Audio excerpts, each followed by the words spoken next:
Aaron Judge hits home run number 60, tying Babe Ruth for the single season home run chase. He's one behind Roger Maris for 61. And what more can we say about Aaron Judge? Triple Crown is very much in play. As we speak right now, I believe he's tied with Xander Bogaerts for the American League lead in batting average. They're both at 317, and I'm not sure percentage points, how far it gets as far as who's closer. Judge is 169 for 533, and Bogaerts is 164 for 518. I believe Judge might be barely ahead of Bogaerts, but either way, Judge hits his 60th home run in this first game of this Pirates series. The Yankees sweep the Pirates. Game 1 was really close. The Yankees very well could have lost. Game 2 was a lopsided Yankee win. They win 14-2. But the story is really the first game where Aaron Judge hits a home run in the ninth inning to cut the lead to 8-5. And then what comes of that is, a Rizzo hit, a Gleyber walk, a Donaldson hit, and then a walk-off grand slam by Giancarlo Stanton, who's really been struggling lately, but he has a flair for the dramatic as well. Giancarlo Stanton has had his fair share of really big moments, and that's just another one right there. Hopefully that can get him on the right track, but that was just a magical sort of situation. And, Yankee Classics, that's got to be one of them. September 20th, 2022, Pirates-Yankees, normally really wouldn't amount to a whole lot. But this was crazy, where the Judge home run was big on its own, but the Stanton grand slam even propels it further.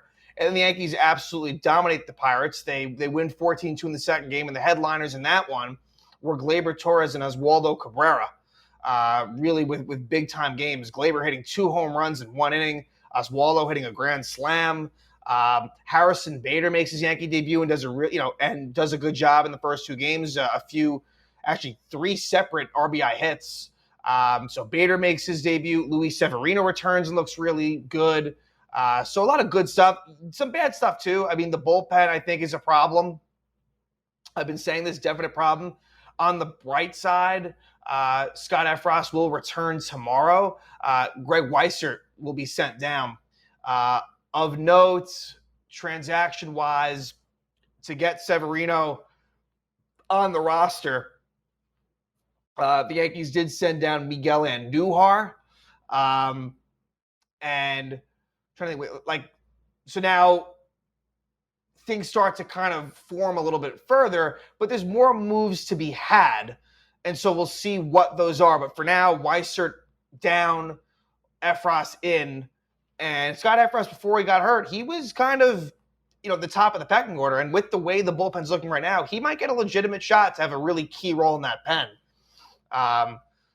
So Yankees, Pirates, and a rare situation where the starting lineups were exactly the same in both games. And I'll say that, and I'll say what it was. Aaron Judge in right, Anthony Rizzo, Gleyber, Donaldson, Stanton, Oswaldo Cabrera in left field batting 6th, and he made one mistake tonight where there was a carom in the left field corner, went by him, but other than that, he looked pretty comfortable out there. And I think Oswaldo right now is your starting left fielder. Harrison Bader batting 7th, Isaiah Kiner left the 8th, and Trevino 9th. So all of a sudden, the lineup looks a little bit better. Then all of a sudden, you maybe add DJ LeMahieu into the mix, and will he be 100%? Probably not, but you add him into the mix, and that could be interesting. And then there's the uncertainty around Andrew Benintendi and Matt Carpenter. And those are players that I don't think that you'll see until the playoffs at best. But all of a sudden they come into the fold, and all of a sudden that lineup could look a lot better. But even so, it's getting there, and it's nice to see some consistency. So game 1 would feature Luis Ortiz making his second career start, and looked pretty good. Honestly, really kind of shut the Yanks down for the most part. Then Nestor Cortes, just consistent. Cortes is as consistent as they come. He has been their most consistent pitcher all year long. Goes 5 innings, gives up 5 hits, 1 earned run, 2 walks, and 4 strikeouts. And Nestor, came out of there with the chance to win the game, and unfortunately the bullpen blew that. But yeah, let's jump into this one. This was really the highlight game out of the two. So the Pirates score in the fourth, and it was bases loaded with one out, and former Yankee Greg Allen gets into one, hits it deep to left, and it's a sac fly. Really nice catch by Oswaldo Cabrera, actually. Like I said, seemed pretty good out there. So what could have maybe been a grand slam is only a sac fly, so it's 1-0 Pirates at that point. Then in the fifth, Ortiz gets into a little bit of trouble, and thanks to really an error by Brian Reynolds. So Oswaldo Cabrera hits a deep fly ball to right center field, and Reynolds drops it. So Cabrera reaches on the error. He's at third. And then with the infield drawn in, Harrison Bader, first pitch RBI single. So, good job there by Bader. Then Kiner-Falefa moves, grounds out to the pitcher. Bader goes to second. And then a really nice bit of base running by Bader on the Jose Trevino RBI single. It was a close play as to whether, Reynolds would catch it, but Bader with a great read, and he scores, and it makes it 2-1 Yanks. So we go to the sixth. Cortez is out. Ron Marinaccio is in. And for Marinaccio, there's been struggles lately, and that would kind of continue. He lets on two, gets out two. Then Lou Trevino, who has been good lately, had a really, really rough night. Very much so. It's a 2-run double for Jason DeLay. Makes it 3-2 Pirates. So no win for Cortez, a blown save for Trevino, with Marinaccio kind of mixed in there. And so it's 3-2. But the Yankees fight right back. Dwayne Underwood comes on for the Pirates. And with second and third, one out, Harrison Bader does it again. It's a 2-run single, opposite field hit for Bader, 3 RBIs in the night for Harrison, and it makes it 4-3. So, you couldn't ask for a much better debut for Bader. So it makes it 4-3. But yet again, the lead is blown again by Trevino as Brian Reynolds hits a solo shot to tie the game up at 4. So then Loaisiga comes on to finish off the seventh. A lot of soft contact, but was able to get out of the inning tied at 4. Then let's jump to the eighth inning. And Loaisiga starts it out. And it's a 1-out, 4-pitch walk to Jason DeLay. And if you're Loaisiga, that cannot happen. For me, the problem with Loaisiga is the walk-to-strikeout ratio is not pretty. You like that Loaisiga can get ground outs. Like, if I need someone to get a double play, Loaisiga is my guy. I would want him, to kind of get out of jams. In some ways similar to Wandy, where like from the left side, I'd kind of want Wandy. From the right side, Loaisiga is kind of a decent option to bring in there. But if I need a strikeout, Loaisiga is not that guy. And to me, that's problematic. You're really depending on your fielders to come through. So here's an example where Anthony Rizzo bobbles a ground ball by Cabrera Hayes. And what he should have done is just taken the easy out at first. Instead, he tries to get the out at second, but he throws it away. And that allows DeLay to go to third. So it's first and third, 1 out. And then Brian Reynolds gets an RBI single, makes it 5-4. So now Loaisiga's out, and in comes Clay Holmes. And for Clay Holmes, it has just been an absolute nightmare, and it only gets worse versus former team, the Pittsburgh Pirates. The first batter he faces hits a 3-run homer. Rodolfo Castro makes it 8-4 Pirates, and the nightmare continues for Clay Holmes. I think at this point, he cannot be the top guy in the pecking order. Like I said, I don't know who that guy should be. Maybe it'll be Scott Effross. I don't know, but it cannot be Clay Holmes. So we jump to the ninth. Aroldis Chapman comes on and pitches a 1-2-3 inning. Again, I've always said this about Chapman. He would not be the guy that I want. I know he's had the experience, but I just simply do not trust him, and I don't think the Yankees do either, to be honest. So now we go to the ninth, and Will Crowe, who is the Pirates' closer, comes on to face Judge, and Aaron Judge promptly hits a solo shot, 60th homer of the season. He hits number 60. That's a big moment. Makes it 8-5. So you're thinking, all right, at least Judge homered, but it gets better. Rizzo doubles, Gleyber walks, Donaldson singles, and with the bases loaded, nobody out still, Giancarlo Stanton gets into one. Just an absolute Stanton blast, line drive homer. His 27th homer of the year, another walk-off grand slam. If you remember, a few weeks back, it was Josh Donaldson who had a walk-off grand slam. Well, now Stanton does it, and what a special ninth inning where Judge starts it off with the number 60, and then Stanton finishes off with a walk-off grand slam. So Yankees win 9-8. Good job by Nestor. Again, and the starting pitching for me, besides Montas, who's out of the mix now, has been pretty good. Lately, Cole has not been sharp, but that's a different conversation. The starting pitching, I think, actually could be okay. But the bullpen, I think, is a problem. And the offense really did come alive this series, granted against the Pittsburgh Pirates. So now it's jumped to game 2.